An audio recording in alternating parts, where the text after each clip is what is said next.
झलकियां देखिए, जिसमें एक बाप अपना सिर पकड़े फफक फफक कर रो रहा है। वहीं उसके आसपास खड़े लोगों की आंखों में दुखों का सैलाब देखने को मिल रहा है, जिसे बाहर आने से रोकने की कोशिश वे किसी तरह कर रहे हैं। ये हाल है सेना के एक जवान के घर का, जिसने एक भयंकर हादसे में अपनी जान गंवा दी। बात ये हुई कि बेटे आपके मैं बच्चों को ले जा रहा हूँ, उसके बाद मैं आपको घुमाने के लिए जाऊँ, ये बात हुई थी।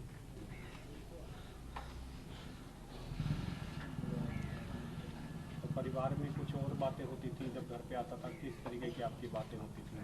अब यही बातें होती थी, अब ये काम कराऊंगा, अब ये कराऊंगा, गाड़ी लेऊंगा, उसके बाद में ये इसमें टाइल लगवा दूंगा मकान में सब, और आपको कोई परेशानी नहीं होगी, सब आप बैठे रहना, कुछ मत करना, आपको कोई दिक्कत नहीं किसी बात की। आपको बता दें कि लद्दाख के लेह में शनिवार को एक बड़ा हादसा हो गया। सेना का एक वाहन सड़क से फिसलकर एक गहरी खाई में जा गिरा, जिसमें 9 सैनिकों की जान चली गई। केवल एक सैनिक की ही जान बच पाई। इस पर कई रक्षा विशेषज्ञों ने बात की है, जानिए उनका क्या कहना है। परम पिता परमेश्वर से प्रार्थना करता हूँ कि उनकी आत्मा को शांति दे। दूसरी बात, ये बहुत दुखद घटना है। देखिए, ये खाली राष्ट्र के मतलब आर्मी को ही झटका नहीं लगता है, ये पूरे परिवार को इस परिस्थिति का सामना करना पड़ता है, पूरा परिवार सफ़र करता है। अब सवाल पैदा होता है कि ये एक्सीडेंट हुआ कैसे, ये दुर्घटना हुई कैसे। कोर्ट ऑफ इंक्वायरी तो अपना फाइंडिंग्स देगी, बताएगी कि क्या कारण हुआ, किसके वजह से, एग्जैक्ट कारण क्या था, वो तो कोर्ट ऑफ इंक्वायरी करेगी। लेकिन हम लोग यहाँ बैठ के अनुमान लगा सकते हैं। और लेह में मैंने नौकरी किया है, क्यारी में बहुत बार मैं जाता रहा था, मैं चंगला पास भी गया, तो ये एरिया मुझे ज्ञात है इस एरिया के बारे में पूरी तरह से। तो बहुत ही कठिन टेरेन है, रोड का शार्प टर्न्स है। शार्प टर्न्स में तो एक्सीडेंट का कारण मेरे अनुसार लगता है क्या क्या संभावना है। पहला, क्या ये ड्राइवर का एरर है, क्या ये ब्रेक फेलियर है, क्या गाड़ी स्किड की है, क्या गाड़ी दूसरे गाड़ी को या सिविलियंस को जो आ रहा होगा बहुत तेज़ रफ्तार से, उसको बचाने के लिए स्टीयरिंग घुमाई और वो गड्ढे में चली गई। तो ये सब संभावना हो सकता है। साबोटाज का भी लोग कह सकते हैं एंगल, बट मुझे नहीं लगता है कि इस एक्सीडेंट में साबोटाज का हाथ है। लेकिन कोर्ट ऑफ इंक्वायरी तो इस बिंदु पे भी चिंतन करेगी।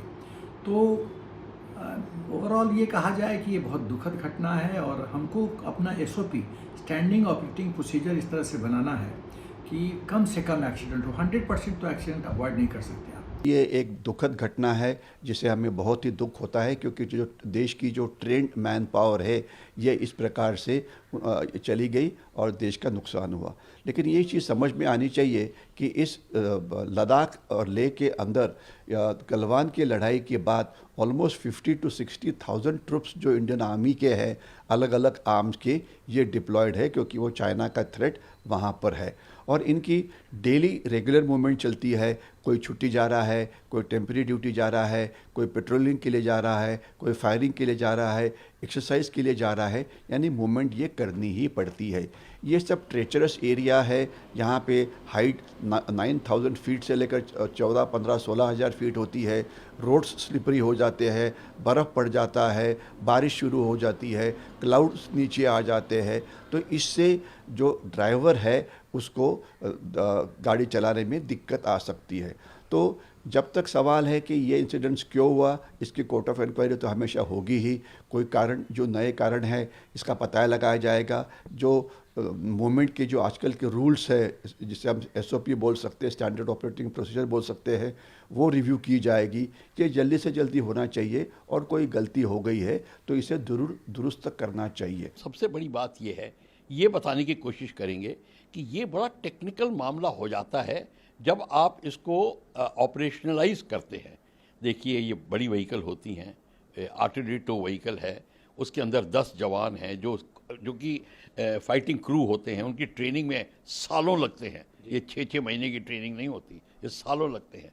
इनको आपने खोना इस तरीके से, तो देखना पड़ेगा इंक्वायरी जब होगी कि क्या इसमें कोई टेक्निकल फॉल्ट था, इस व्हीकल की पिछली रिपेयर कब हुई थी, इसमें कोई ब्रेक्स की कंडीशन क्या थी, क्या ऐसी कोई शिकायत थी, टायर्स की कंडीशन क्या थी, क्या इसमें कोई शिकायत थी, अगर स्नो थी तो क्या एंटी स्किड डिवाइस था, एंटी जो स्नो के ऊपर चेन्स लगाते हैं, और कई चीज़ें होती हैं और मॉडर्न टेक्निक्स आ गई हैं, क्या उसका इस्तेमाल हो रहा था कि नहीं, ड्राइवर की मेंटल कंडीशन क्या थी, वो पिछले कब सोया था, उसने कितनी नींद ली थी, उसकी हेल्थ कैसी थी, ये सारी की सारी चीज़ें इसमें आएंगी।